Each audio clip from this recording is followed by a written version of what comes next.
उन्होंने जो सर्वे किया है उनको माशा बराबर सुई के बराबर भी कोई 1 इंच भी चीज़ जगह ऐसी नहीं मिल सकती जो कि इस पर आपत्ति हो सके। ये मस्जिद थी, मस्जिद है और इंशाअल्लाह ताला मस्जिद रहेगी। अस्सलाम वालेकुम वरहमतुल्लाहि वबरकातुहू। मैं अब्दुल सत्तार एक और वीडियो में आपके साथ हाजिर हूँ। पिछले कुछ अरसे से जिस तरीके से मुसलमानों की इबादत गाहों को निशाना बनाने का एक सिलसिला शुरू हुआ है, वो सिलसिला अब संभल की जामा मस्जिद तक पहुँच गया।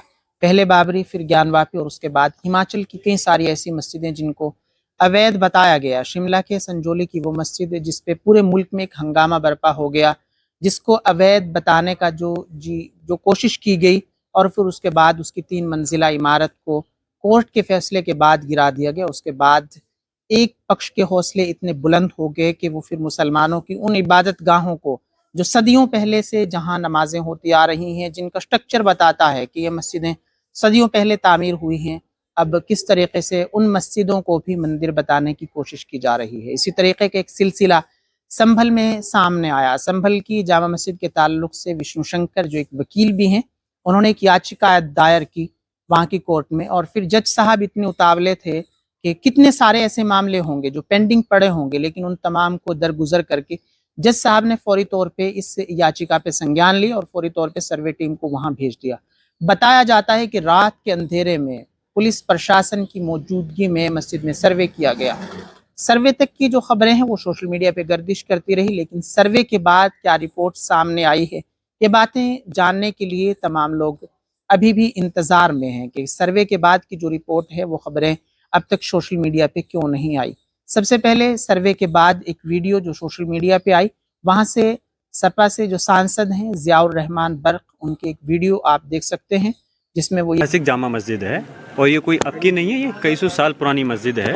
और जो कोर्ट का माननीय सर्वोच्च न्यायालय का आदेश है, जो वर्शिप एक्ट के तहत 1991 के अंदर ये आदेश दिया गया था कि जो भी धार्मिक स्थल चाहे 1947 से जिस जगह भी हैं इससे वो अपनी जगह पे कायम रहेंगे, उनके अंदर कोई किसी प्रकार की छेड़खानी या कोई विवाद नहीं उत्पन्न होगा। लेकिन उसके बावजूद भी कुछ लोग इस प्रदेश और देश में ऐसे हैं जो देश का माहौल ख़राब करना चाहते हैं और हम उनके ख़िलाफ़ हैं। हम नहीं चाहते कि इस देश का कोई माहौल ख़राब है, हम चाहते हैं कि सब लोग मिल कर के रहें और देश की तरक्की के लिए आगे कदम उठाएं।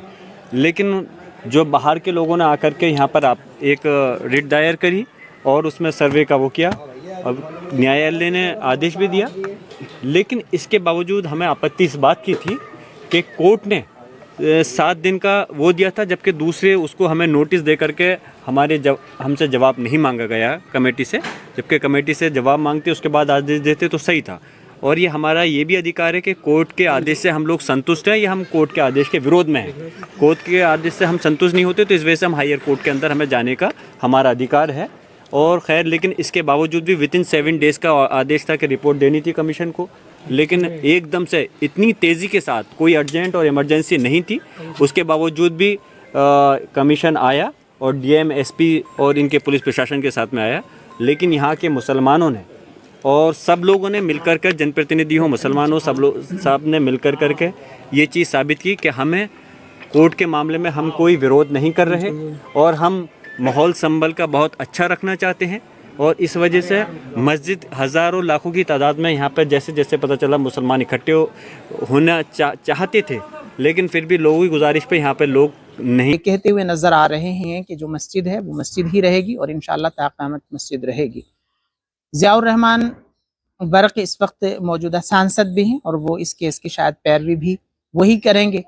तो जो मुसलमानों की इबादत गाहें हैं, इनके बारे में हमने पहले भी कई सारी वीडियोस में बताया है कि अब मुसलमानों को इस ताल्लुक से सख्त रुख अपनाना होगा। जिस तरीके से चाहे वो मुसलमानों की मस्जिदें हों, मदरसे हों, मुसलमानों के कब्रिस्तान हों, जो वक्फ की प्रॉपर्टी में बनी हुई ज़मीनें हों, उनको हड़पने की एक बड़ी कोशिश पिछले दिनों आपने देखा कि वक्फ बोर्ड को ख़त्म करने के लिए एक बिल लाने की कोशिश की गई।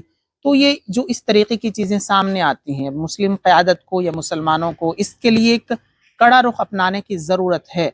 क्या सुप्रीम कोर्ट के पास इन बातों का जवाब तलब करने के लिए कोई रास्ता नहीं बचा है कि जो इस तरीके की इमारतें हैं, जो खुद इस बात की गवाह हैं कि ये सदियों पहले तामीर हुई हैं, कोई उन पे किस तरीके से किसी मंदिर होने का दावा कर सकता है और फिर अदालत उन पे फौरी तौर पे संज्ञान ले लेती है। वही यूपी जहां 4 से 5 दिन पहले हॉस्पिटल में 10 बच्चे जल जाते हैं, उनके ऊपर कोई संज्ञान नहीं लिया जाता। बताया जाता है कि अब तक उन लोगों पर जो प्रशासनिक अमला था, जो हॉस्पिटल के जो कारिंदे थे, उन पर अब तक किसी तरीके की कोई कार्रवाई नहीं की गई है। लेकिन उसी यूपी में जिस तरीके से आपने देखा कि जामा मस्जिद के ताल्लुक से जैसे ही कोई एप्लीकेशन दायर होती है, फौरी तौर पे कार्रवाई कर दी जाती है और वहां पे सर्वे टीम को भेज दिया जाता है। तो लगातार आप हमारे साथ बने रहिए।